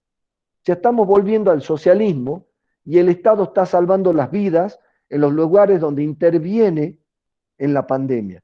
Miren claramente, Argentina y Brasil empezamos los dos con 2 muertos en la misma época, y hoy la cantidad de muertos de Brasil comparado con los de Argentina y los infectados, ni que hablar. Uno que dijeron libre mercado y otro dijo el Estado dice que no podés salir a la calle, te mete preso, usa la policía, usa la gendarmería. Los estados que todavía tienen algo de sistema de salud público, mucho enfermero, mucho médico, mucho agente sanitario, que tiene municipios, que tiene provincias, han podido controlar lo único que podemos controlar de este virus, que es el contagio resultante de la convivencia, ¿no? De la socialización. Entonces, fíjense, hoy en día está muy en debate qué puede hacer el Estado y qué puede hacer el Estado, el mercado. Estas dos lógicas se han vuelto a cuestionar y la relación entre Estado y mercado se está volviendo a cuestionar. Por ejemplo, yo le tiro a ustedes, el alimento, el acceso al alimento, ¿tiene que ser de libre mercado? O sea, ¿vos comés solamente si generas plata? ¿O tiene que ser un derecho que te lo garantiza el Estado? El Estado te va a garantizar que vas a comer. En el caso de Argentina, producimos alimentos para 400 millones de personas y tenemos más de 10 millones que están comiendo mal por el libre mercado. Vos no tenés plata, no podés comprar. El chino sí tiene plata para comprar la soja que nosotros producimos, se la vendemos al chino y el local, como no tiene plata, que se muera de hambre. No solo eso, en la etapa liberal del gobierno anterior, teníamos que pagarle la carne a la gente lo mismo que pagaba la carne un francés, porque había libre mercado. Te podías llevar todo el trigo, la carne, que son dos cosas que hay poca en el mundo, afuera y la tenías que pagar igual que la pagaba un rico. Al final pagábamos la carne y el pan lo mismo que pagaba una persona en Suecia que no tiene ni trigo ni carne, por el libre mercado. Entonces, ¿qué pasó? Pregunta, en este país, ¿cuándo es accesible el alimento para una persona? ¿Cuando tiene plata para comprarla o es el Estado el que le garantiza el derecho ese? Hoy eso que parecía una locura hace un año, ya no es una locura, ya se está hablando de una asignación universal por ciudadano, por el hecho de ser humano y pertenecer a un Estado, tenés una accesible y garantizada una cantidad de alimento para que coman. Esta lógica, en los años 90, ¿qué pasa en el año 76? Bueno, después de la Segunda Guerra Mundial, vuelve un poquito más atrás, se juntan Rusia con Inglaterra, con Estados Unidos, con toda Europa, contra Alemania, Italia y Japón, especialmente contra Alemania. Ganan los rusos junto con los yanquis, pero uno eran comunistas y otros capitalistas. Entonces, ¿qué pasa? Deciden, no, ¿sabes qué? Está bien, hemos juntado para ganarnos a los alemanes porque no iban a ganar, un país chiquito pero muy capaz. Entonces le hemos ganado, bueno, ahora vamos a dividir el mundo por la mitad los controlan los libres mercadistas, la mitad lo controlan los socialistas o los comunistas. Y justo ahí Alemania, que es donde se declaró la guerra, dice, bueno, ¿y qué hacemos con la capital? Y miti, papá, nos dividamos la capital, agarramos la avenida del medio, le clavamos un muro, para este lado comunista, para este lado capitalista, controlado por los norteamericanos y desarrollado por el Plan Marshall y dólares norteamericanos. Y del otro lado controlaba la URSS. Entonces se arma un mundo donde la expresión política del Estado controlando todo y conduciendo todo eran la URSS y China. La URSS entra, hace su revolución en 1917, ahí se arma la Unión de República Socialista Soviética, mientras que China hace su revolución en los tardíos 40, varios años después, ¿no? Se hace comunista. Estos dos países, semejantes monstruos ambos, los más grandes del mundo eran la URSS y China cuando estaban juntos, tenían la idea del comunismo y del socialismo, del Estado organizando la sociedad, ¿no? ¿Qué pasa? En el 76 se muere Mao, China se empieza a ser capitalista, en los 80 un capitalismo controlado por el Partido Comunista Chino, en los 80 empieza a caer la URSS, se desarma la perestroika, la glasnost primero, la perestroika después, hasta que en los 90 se desarma la URSS, libera los 21 países que eran satélites de la URSS, queda Rusia sola con todos los chiquititos alrededor, y la idea de que este mundo lo tiene que organizar el Estado pasa de moda. Dicho de otra manera, los norteamericanos y los ingleses, piratas ellos, el libre mercadista, porque al pirata siempre le molestó el Estado, ganan con su propuesta en el mundo y todos empezamos a creer que la mejor idea de sociedad era eliminar el Estado y meterle al mercado en este viejo debate que tenemos de la agricultura. Y se instala la idea de que la mejor forma de vivir es con los principios del libre mercado.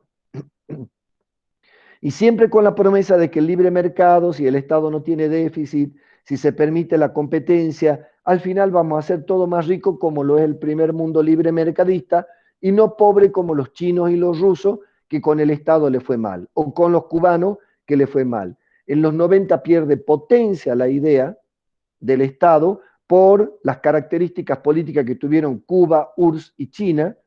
Cuando cae URSS, cuando cae la Rusia, bueno, la URSS, no la Rusia, y cuando cae la China, los libremercadistas se encuentran solo con Estados Unidos, con el principal exponente del concepto de libre mercado.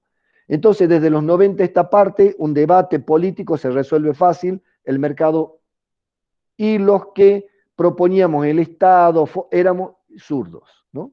Ideología, en cambio el mercado es natural. Bueno, ese debate que algunos manteníamos en la soledad diciendo, mira, el libre mercado es para algunas cosas bueno, pero para el medio ambiente, para el empleo, para la distribución de la riqueza es malo. Ahora tenemos otro argumento. El mercado, cuando los humanos morimos, también es malo, no nos importa. Sobre todo si sos viejo, enfermo, pobre, vulnerable, vivís en la Villa 31. Si no tenés plata, el mercado te deja morir. Entonces, esta institución que nosotros nos hemos inventado, que le damos forma para ordenar el intercambio que traemos de hace millones de años, esta norma que le hemos puesto al mercado, que la codicia es el motor y la oferta y la demanda, resulta que a los más vulnerables de nuestra especie los deja morir. Y estamos viviendo eso. Países que han decidido que para que no se pierda plata se muera gente y otros que han decidido perder plata y cuidar gente, ¿no? Si ustedes siguen lo está facilcito, digamos, Argentina está rodeado de países que tienen concepto de libre mercado frente a la pandemia.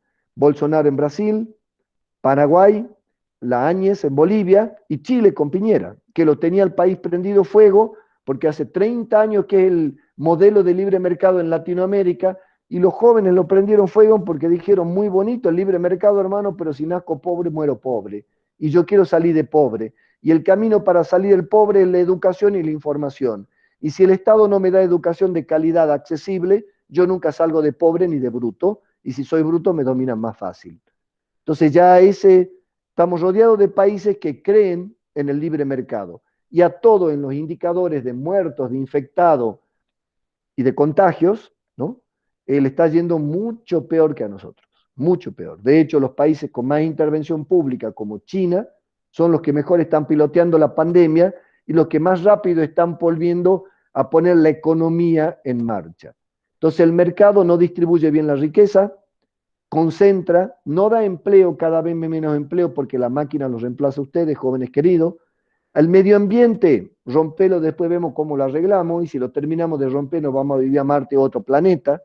Y además de eso, ahora descubrimos que el mercado no solo nos deja morir, sino que frente a la pandemia hay que salir a emitir dinero para salvar las empresas. No puede sobrevivir a un tropezón y no nos cuida a nosotros. ¿Cómo vamos a digerir nosotros como individuos eso? ¿O cómo va a digerir la sociedad en general estos dos relatos que vienen de la agricultura, que toman fuerza? Yo le decía cuando cae la monarquía y funciona la democracia, y que en los 90 el relato de mercado, la idea del libre mercado como un Dios ahí arriba que va a organizar todo, tomó preponderancia. Ahora esa preponderancia está cuestionada. Incluso lo que ha hecho el mercado financiero, que son los ricos que tienen plata, hoy se calcula miren, de toda la plata que hay en el mundo, ¿cuánto se usa para la vida real? Para la comida, para la salud, para la educación, y cuánta se usa para especular. Comprar moneda extranjera, comprar títulos, comprar bonos, meter en algún jueguito de estos financieros, porque los mercados financieros, ¿ha visto cuando ustedes entran al casino y hay como 300 maquinitas y cada una tiene su lógica? Los mercados financieros son iguales. En uno compras y vendés soja futuro. En otro compras y vendés la soja futuro que deriva de la otra soja futuro. En el otro compras y vendés oro. En el otro, no sé, dólares. Y así. En el otro hipotecas. En el otro bonos a 100 años. Cada uno con su maquinita a ver cómo hago para ganar dinero con el dinero sin trabajar. Bueno, de todo el dinero del mundo, el 30% se usa en la economía real, el 70% está guardado para especular. La mayor parte del dinero no está aplicado para vivir, está aplicado para que el dueño o la dueña gane más dinero. Es dinero produciendo dinero, no dinero produciendo bienes y servicios para que funcione la vida, ¿no? Es como que esto que era lo que nos iba a funcionar como corazón y bombearnos sangre, que el sistema financiero donde entra y sale el ahorro en forma de inversión, ¿no? Como este corazón se ha ido haciendo más grande que el cuerpo. El corazón está lleno de sangre, que es el responsable de meter y sacar dinero, sangre, y el cuerpo está flasquito y usa el 30% de la sangre y el 70% la guarda el corazón en un costado, ¿no? Además vivimos en un mundo donde tiene esas características. Y estos ricos, ¿qué hicieron cuando empezó, por ejemplo, China a fundirse porque no había que comprar ni que vender, porque no había producción y no había consumo? Se guardan más el dinero. Incluso lo mismo en Argentina, que hemos hecho la mayor parte de los argentinos o algunos, guardó la platita bajo el colchón, ¿no? Porque no sé qué va a pasar. Como no sé si la economía va a caer, saco mi plata de la economía y la guardo. ¿Y a quién perjudico? A la empresa, al Estado, porque esa plata no está funcionando en la economía si no está afuera. La lógica de mercado en el financiero es que seamos cobardes, que no creamos en el mercado y cuando el mercado le va mal le retiremos nuestro dinero. Esa otra cosa que ha mostrado esta pandemia. El mercado financiero es tal vez al que menos le importa la vida humana y la vida de las empresas. Es como esta expresión de la oferta y la demanda en el dinero es la más cruel de todas y es capaz de destruir el cuerpo que le da sangre para que funcione, ¿no? Bueno, el mercado está teniendo todos esos límites. Yo le decía entonces que la economía alimentaria es el resultado de estas dos fuerzas que están siempre en cambio, en reflexión, dos fuerzas que vienen de una parte natural nuestra, como es la inteligencia emocional y la capacidad para unirnos, de una parte natural nuestra, como es el manejo del lenguaje, como sapiens, para ponernos de acuerdo y crear estados y crear ideas de seres superiores o de institución superior en el Estado, o esta parte natural nuestra de alta competencia de cerebro rectilíneo que hace el mercado y la idea de mercado no nos resulte tan fácil. Bueno, los humanos nos debatimos en cómo organizar esas nuestras propias energías, ¿no? Y las instituciones que hemos creado basado con esa energía, pero que le hemos ido adecuando ya con nuestras invenciones. Hoy estamos en un momento de gran debate en eso y especialmente en los alimentos. Hoy, si a Jujuy le sacamos los 162.000, creo que eran, ingresos familiares extraordinarios que está dando el Estado Nacional, ¿cuánta gente estaría sin comer? En Jujuy hay 300.000 jujeños trabajando y 160.000 están recibiendo ayuda del Estado para comer. Ajá. ¿Cuánta gente estaría sin comer si le dejáramos al mercado que resolviera el problema de la sobrevivencia? ¿Cuántos cerebros de niños estaríamos hipotecando al alimentarlos mal?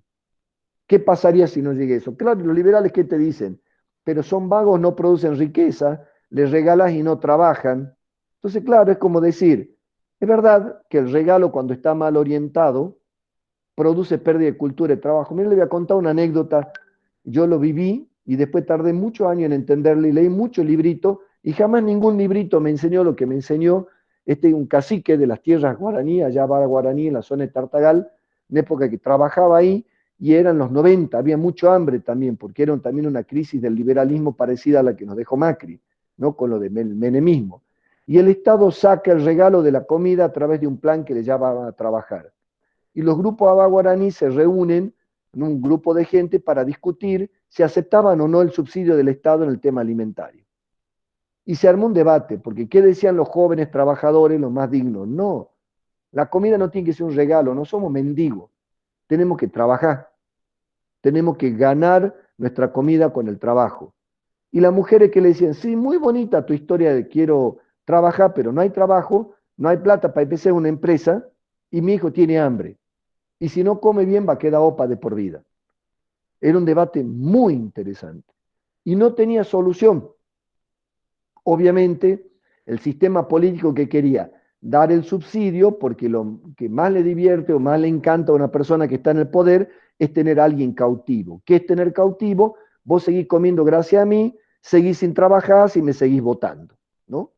Y estábamos ahí en el debate con la parte política diciendo acepten el subsidio de por vida y sean clientes y votadores eternos míos, y otros que decían, no, trabajemos porque íbamos a tener independencia mental, independencia económica, y las mujeres decían, ¿y qué le doy de comer a mi hijo?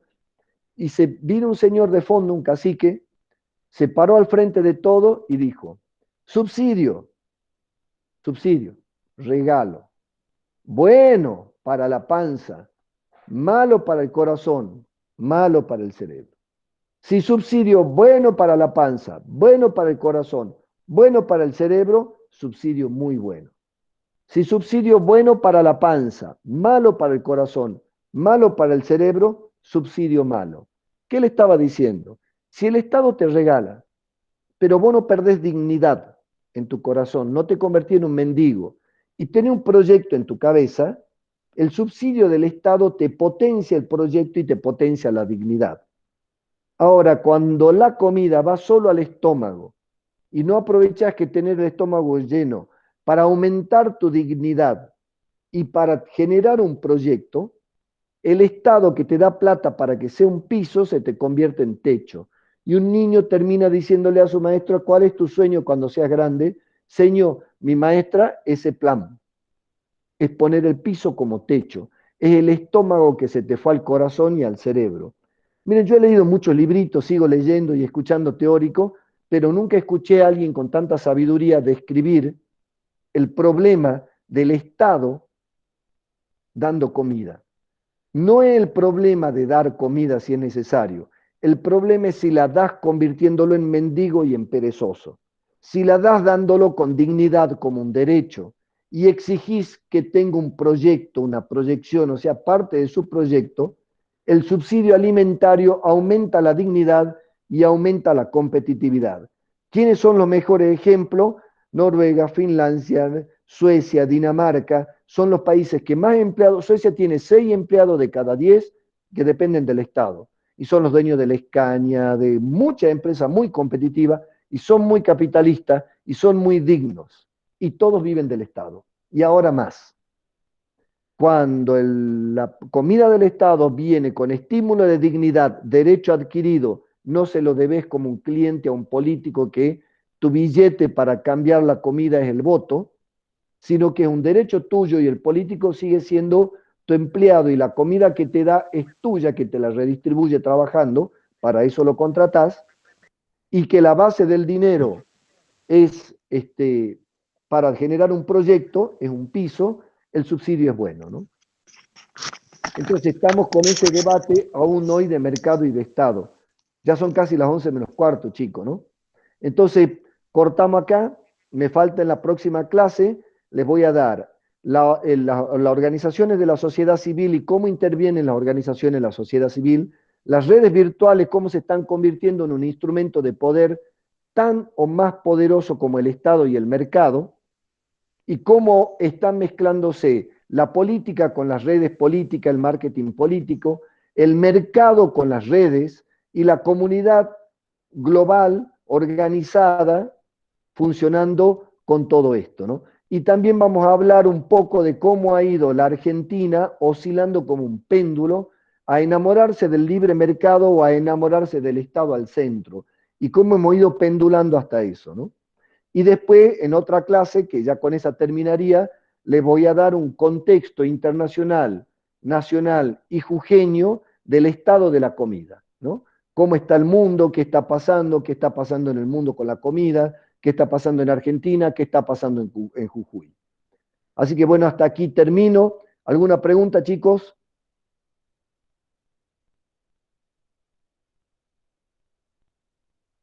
Bueno, si no seguimos las preguntas por WhatsApp, ahora sí lo que le pediría es que se desconecten ustedes, así yo me desconecto al último para poder grabar esta clase y para subírsela al compañero. Bárbaro. Entonces váyanse desconectando, chicos, y bueno, ya después por WhatsApp nos acordamos para la próxima clase.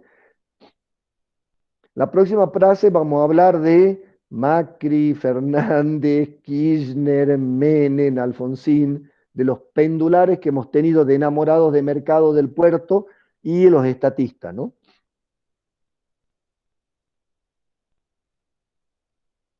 Desconéctense, chicos, así cierro y grabo.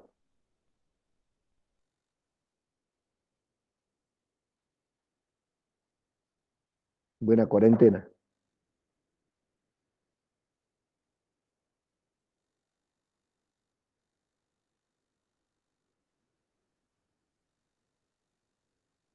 Queda Nati nomás.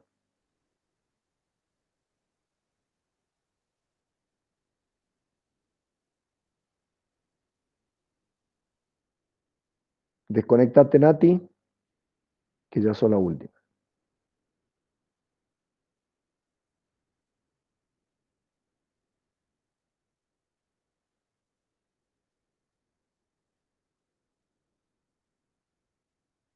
Dale, Nati, desconéctate para que pueda grabar.